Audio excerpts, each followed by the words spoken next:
ایک رات جب پورا جزیرہ سکون میں سو رہا تھا، ارکین اپنے محل میں مستقبل کی حکمت عملی پر غور کر رہا تھا کہ اچانک محل کے محافظوں نے اطلاع دی کہ ایک اجنبی لڑکی محل کے دروازے پر بے ہوش پڑی ملی ہے، اور ارکین نے فوراً حکم دیا کہ اسے فوراً شاہی طبیب کے پاس لے کر جایا جائے اور اس کا علاج کروایا جائے۔ محافظ لڑکی کو شاہی طبیب کے پاس لے گئے۔ لڑکی جب ہوش میں آئی تو بہت خوفزدہ اور تھکی ہوئی نظر آ رہی تھی۔ اس کے کپڑے بھی پھٹے ہوئے تھے اور چہرے پر زخموں کے نشانات تھے، اور وہ لگاتار روئے جا رہی تھی۔ ارکین کو جب اس کی حالت کے بارے میں بتایا تو اسے دیکھنے آ گیا۔ جب لڑکی نے ارکین کو دیکھا تو بے اختیار رونے لگی اور بولی، میں نوریہ سلطنت کی شہزادی الینا ہوں، میرے والد لوئس ہے۔ مزید اس نے بتایا کہ ہماری سلطنت میں سپاہیوں کے درمیان بغاوت ہوئی، جس کے نتیجے میں باغیوں نے میرے والد کو قید کر لیا ہے اور ہمارے ملک پر قبضہ کر لیا ہے۔ میں اپنے کچھ سپاہیوں کے ساتھ بہت مشکل سے جان بچا کر نکلی ہوں۔ ان سپاہیوں کو بھی رستے میں مار دیا ہے۔ میں بڑی مشکل سے جان بچا کر آئی ہوں۔ میں نے آپ کی بہادری کے بہت قصے سنے ہیں۔ میرے والد نے مجھ سے قید ہونے سے پہلے کہا تھا کہ میں آپ کے پاس آؤں اور آپ سے مدد مانگوں۔ اب آپ ہی ہماری آخری امید ہے۔ مہربانی کر کے میری سلطنت کو ان غداروں سے بچا لیجیے۔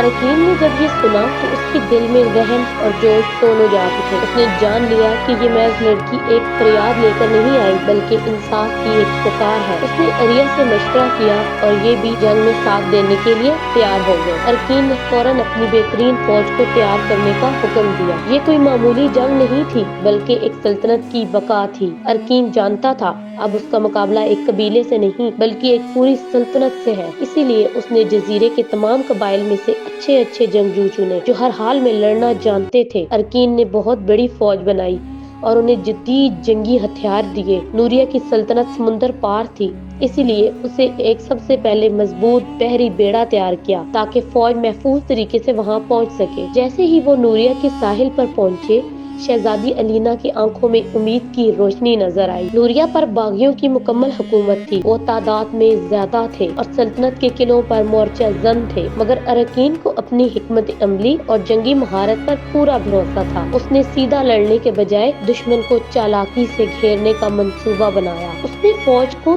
3 حصوں میں تقسیم کر دیا، جس میں پہلا گروہ دشمن کو سپلائی لائن کاٹنے کے لیے تعینات کیا گیا تاکہ باغیوں کو خوراک اور اسلحہ نہ مل سکے، جبکہ دوسرا گروہ محل کے قریبی علاقوں میں چھپ کر رات کے وقت حملہ کرنے کے لیے تیار رکھا گیا۔ تیسرا گروہ ارکین کے ساتھ حملے کے لیے جو باغیوں کو براہ راست نشانہ بنائے گا، اس لیے تیار کیا گیا۔ پہلا گروہ کی قیادت اریا کر رہی تھی۔ جب رات کا اندھیرا چھا گیا تو ارکین کی فوج نے خاموشی سے دشمن کے قلعوں کے قریب اپنی پوزیشن سنبھال لی۔ اچانک محل سے ایک زوردار دھماکہ ہوا۔ یہ اریا کی طرف سے اشارہ تھا کہ وہ اندر داخل ہو چکے ہیں۔ یہ دیکھ کر باغی برحواس ہو گئے۔ جیسے ہی ان کی توجہ محل کی طرف گئی، ارکین نے اپنے لشکر کو ساتھ مل کر بھرپور حملہ کر دیا۔ جنگ شروع ہو چکی تھی۔ جنگ بہت شدید تھی۔ تلواروں کی جھنکار، تیروں کی بارش اور گھوڑوں کی ہنہناہٹ سے فضا گونج رہی تھی، لیکن باغی ارکین کی فوج کا مقابلہ نہیں کر پا رہے تھے۔ ارکین نے انہیں چاروں طرف سے گھیر لیا تھا اور وہ خود سب سے آگے تھا، اپنی تلوار سے دشمن کو کاٹتا جا رہا تھا۔ آخر کار باغیوں کے سردار کو گرفتار کر لیا گیا اور ان کی فوج پر مکمل طور پر شکست کھا گئی۔ جیسے ہی محل کے دروازے کھلے،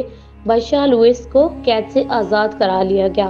وہ کافی کمزور مگر مطمئن نظر آ رہے تھے۔ جیسے ہی ان کی نظر شہزادی لینا اور ارکین پر پڑی، انہوں نے گہری سانس لی اور کہا، جتنے تمہارے بہادری کے قصے سنے تھے، تم اتنے ہی زیادہ بہادر ہو۔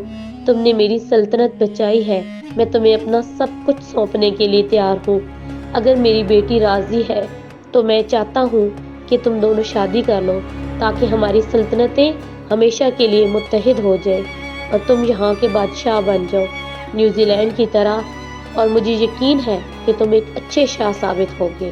شہزادی لینا کے چہرے پر شرم کے آثار نظر آئے، لیکن وہ خوش تھی۔ ارکین نے اریا کی طرف دیکھا جو مسکرا کر سر ہلا رہی تھی۔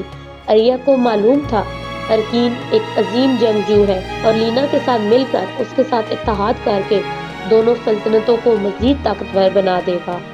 نوریہ کے دربار میں ایک شاندار شادی منعقد کی گئی۔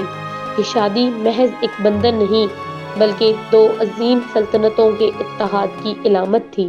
اریا بھی اس تقریب میں شریک تھی۔